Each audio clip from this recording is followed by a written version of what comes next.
여러분 안녕하십니까? 여수 MBC 뉴스데스크입니다. 역대 최악의 가뭄에 시달리고 있는 전남 지역에 모처럼 반가운 단비가 내렸습니다. 봄비치고는 제법 많은 양이지만 가뭄을 해결하기에는 여전히 흡족하지 못한 상황입니다. 보도에 김단비 기자입니다. 시원한 빗줄기가 메말라가던 밭을 촉촉히 적십니다. 시들거리던 상추잎은 생기를 되찾았습니다. 길어진 가뭄에 작물이 크지 않아 걱정이던 농민들은 한시름 덜었습니다. 안 크고 오그라져 버려. 가물어 갖고. 근데 아주 고맙게 비가 딱 맞게. 제한급수 중인 전남 섬 지역에도 반가운 단비가 내렸습니다. 심각한 식순환에 조금이나마 보탬이 될 것으로 기대됩니다. 지금도 힘들지만 그래도 지금 모처럼 비가 좀 내려서 사람들이 좀 많이 기뻐하고 있어요. 오늘 전남 진도에 126mm의 비가 내렸고 광양 백운산 120mm, 순천에도 70mm가 넘는 강수량을 기록했습니다. 하지만 이틀간 내린 비로 그동안 계속된 가뭄을 해결하기엔 여전히 역부족입니다. 광주와 전남 지역 주요 식수원인 동복댐과 주암댐 저수율은 20%를 밑돌며 역대 최저 수준을 면하지 못하고 있습니다. 이번에 내린 비가 사나흘 뒤 각 댐으로 모이면 저수율은 소폭 오르겠지만 저수량이 평년 수준으로 회복하기 위해선 최소 200mm 이상의 비가 더 내려야 하는 상황입니다. 일부 좀 도움은 될 수 있지만은 가뭄을 완전히 해결하기에는 그간의 저수율이 원체 낮았기 때문에 조금 미진할 걸로 보이고. 내일까지 전남 동부와 광주 등에는 비가 더 내리겠지만 여전히 부족한 양이어서 해갈까지는 상당 시일이 더 걸릴 것으로 보입니다. MBC 뉴스 김담입니다. 한평과 순천에서 발생한 산불로 전남에서 축구장 875개 규모의 살림을 잃었습니다. 전남 지역 산불 피해로는 34년 만에 최대 규모인데요. 전국 10개 산불 발생 시군과 함께 두 지역도 특별 재난 지역으로 선포될 전망입니다. 신광하 기자가 보도합니다. 한평군 대동댐 상류에 진화 헬기들이 반시계 방향으로 순회하며 물을 퍼나릅니다. 불이 난 산봉우리마다 치솟던 연기는 봄비가 시작되면서 사그러듭니다. 지난 3일 발생한 한평 산불이 28시간 만에 진화됐습니다. 이게 모든 이건 재산을 어떻게 말할 수가 없을 만큼 피해 사항이 될 것 같아요. 순천에서 발생한 산불도 순식간에 임야를 집어삼켰습니다. 봄비가 내리는 가운데 산불 현장에서는 화재 피해 조사가 시작됐습니다. 한평에서는 임야 475헥타르, 공장 건물 넉 동과 시설물 넉 동 등이 불에 탔고 순천에서는 임야 150헥타르가 소실됐습니다. 축구장 873개 규모에 달합니다. 조사가 진행될수록 피해 규모는 커질 것으로 보입니다. 한평 산불로 불탄 한평 지역의 공장은 농협이 운영하는 지역의 유일한 복분자주 제조 공장이어서 재배 농가들의 2차 피해도 예상됩니다. 한국산불협회 전남 지부가 있습니다. 거기에서 산불 감식을 하도록 그렇게 해가지고 피해 면적이라든가 피해액 이것에 대해서 저희가 계산을 할 계획입니다. 지난 3일 이후 동시다발로 발생한 산불은 전국 10개 시군에 달하면서 피해 조사는 그만큼 지연될 것으로 보입니다. 윤석열 대통령은 대형 산불로 큰 피해를 본 10개 지역에 대해 특별 재난지역 선포를 추진하라고 지시했다고 대통령실이 전했습니다. 전남에서는 순천과 한평이 해당되는데 특히 한평 산불은 지난 1989년 광양 산불 이후 최대 규모로 기록됐습니다. MBC 뉴스 신광하입니다.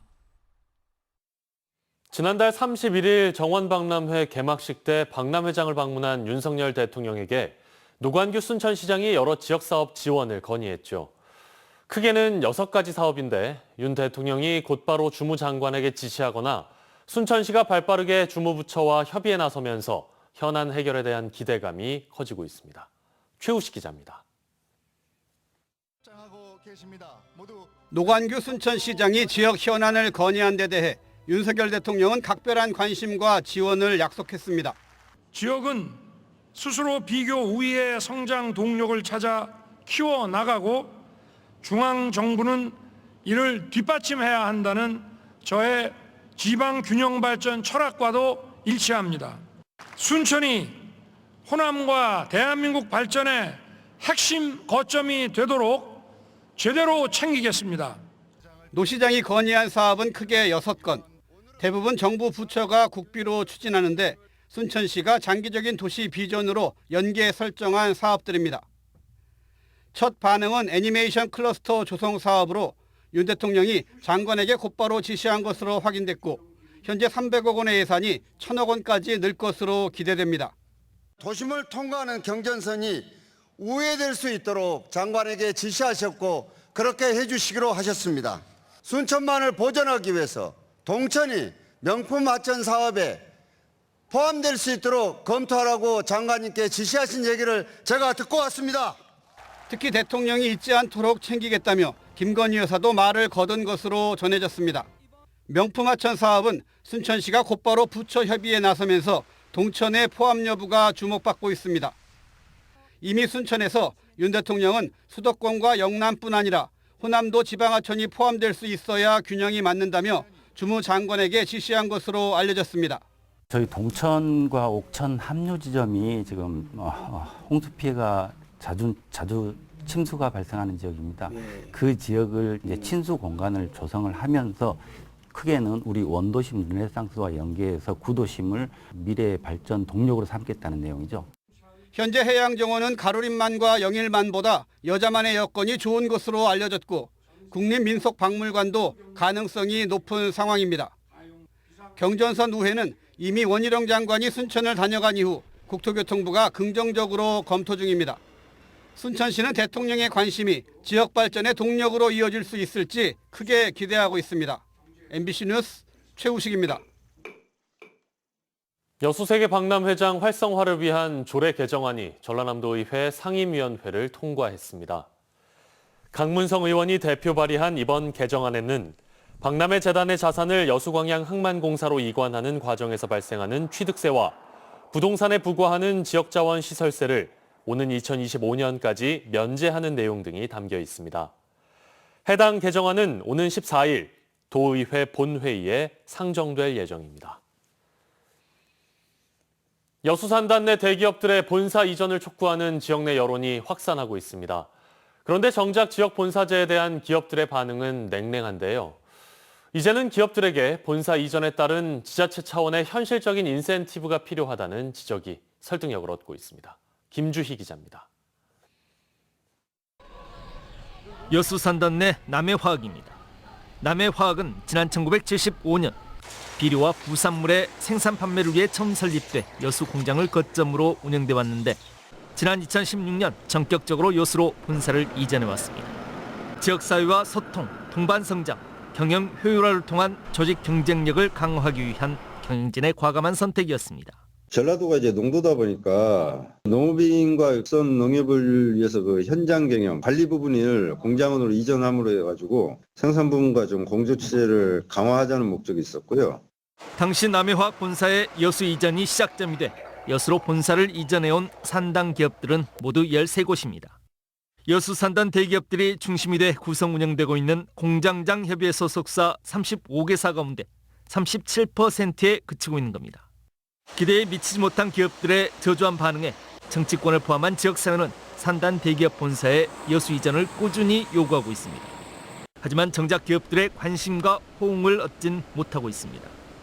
가장 큰 이유는 실질적으로 기업들에게 본사 이전에 따라 부여되는 각종 현실적인 혜택들이 미진하기 때문입니다.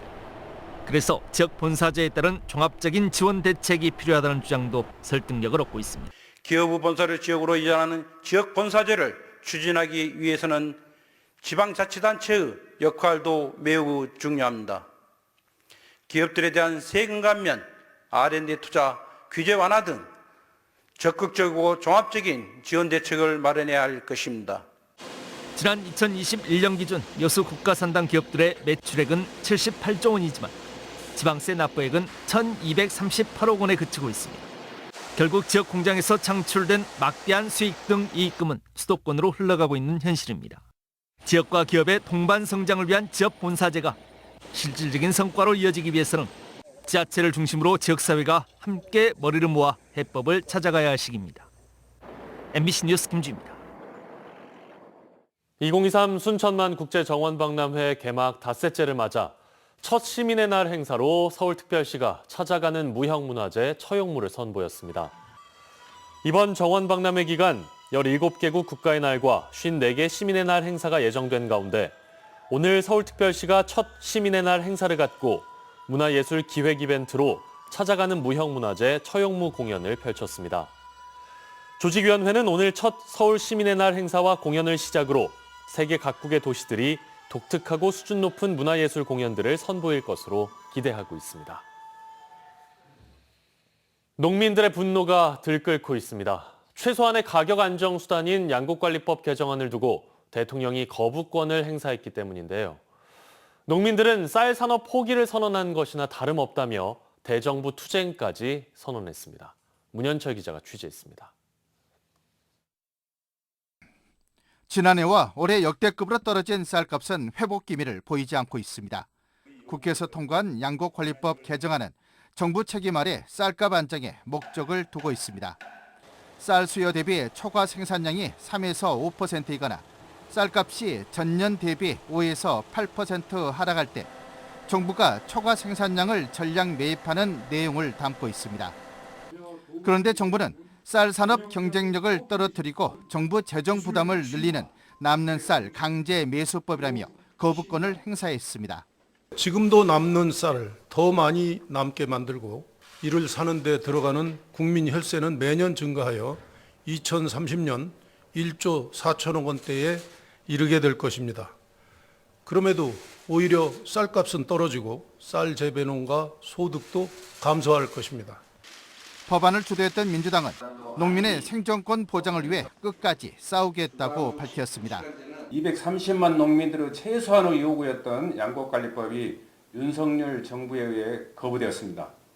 지속적인 쌀값 안정과 농산물 최저 생산비 보장을 위한 농안법 개정에 최선을 다하겠습니다. 농민들도 정부가 쌀 산업을 포기했다고 반발하고 있습니다. 지난해 쌀값 폭락 사태도 정부의 수급 조절 실패가 초래했다고 비난했습니다. 생산비 보장은 국내에서 유일하게 자급 공물인 쌀을 지키는 최소한의 안전장치라고 주장하고 있습니다. 책임을 방기한 채 농민과 국민을 저버리는 윤석열 정권의 굽힘없는 투쟁으로 맞서고 끝내는 우리 스스로의 힘으로 반농민적 정권을 갈아엎을 것이다. 양곡관리법 개정안에 대한 거부권 행사가 정부 여당과 야당, 농민단체 간의 첨예한 갈등으로 확산될 전망입니다. MBC 뉴스 문현철입니다. 전남 지역 납북 귀환어부 피해자들의 진실규명과 명예회복을 지원하는 조례안이 발의됐습니다. 전라남도의회 주종섭 의원은 오늘 납북 귀환어부 간첩 조작 사건의 진실규명 및 인식 개선을 위한 지원 사업과 납북어부 국가폭력피해자 지원센터의 설치 운영과 관련해 규정한 전라남도 조례안을 대표 발의했습니다. 이 조례안은 5일 기획행정위원회 심사를 통과해 오는 14일 제370회 임시회 본회의에서 의결될 예정입니다. 광양시 어린이보육재단과 백운장학회 후원이 이어지고 있습니다.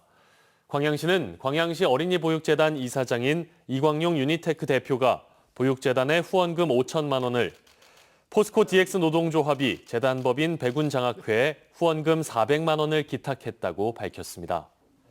어린이보육재단은 올해 13억 8천만 원을 들여 예술교육과 24시간 아이돌봄 서비스 등 14개 사업을 추진할 예정입니다.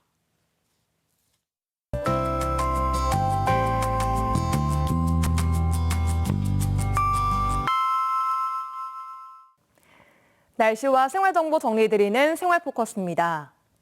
여수시가 진남상가 상권 회복을 위해 관광객을 대상으로 섬섬 여수페이 추가 할인을 시행합니다.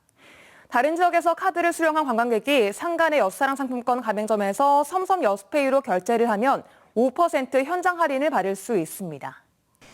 극심한 가뭄으로 광양시가 생활하수를 처리한 뒤 나오는 방류수를 공사 현장에 비산먼지 억제용으로 공급하고 있습니다. 수질 시험을 거친 방류수는 건설 현장에 사용하는 데 적합한 정을 받았고 하루 평균 5만 톤의 물을 아낄 수 있습니다. 포스코 봉사단과 여수해경이 여수 묘도와 광양항 일대에서 해양 환경 보호를 위한 합동 정화 활동을 벌였습니다. 해경과 봉사단은 앞으로 해양 오염에 대한 대국민 홍보 활동 등 다양한 활동을 함께 추진할 계획입니다. 오늘 전남 동부 지역에도 많은 양의 비가 내리면서 대기의 건조함은 한결 해소가 됐습니다. 내일까지 비는 오락가락 이어지겠는데요. 오전 동안 소강 상태를 보이는 곳도 있겠습니다. 비와 함께 종일 거셌던 바람은 내일까지 강하게 불겠습니다. 특히 해안 지역을 중심으로 내일 아침까지 시속 50km가 넘는 바람이 예상되면서 강풍주의보가 발효 중입니다. 비와 함께 기온은 조금 더 내려갑니다. 내일 지역별 기온 보시면 아침 기온은 여수와 광양 10도, 순천은 9도로 오늘보다 3도가량 낮겠고요. 한낮 기온은 여수와 고흥이 15도, 순천은 16도에 그치겠습니다. 해상에는 거센 바람과 함께 풍랑특보가 발효 중인데요. 바다의 물결은 오전 중에 앞바다에서 1에서 최고 3m, 먼바다에서는 최고 4m로 높아집니다. 비는 내일까지 이어지다가 금요일인 모레부터는 맑은 날씨를 되찾겠지만 아침 기온이 크게 떨어지면서 일교차가 커지겠습니다. 지금까지 생활포커스 송유라였습니다.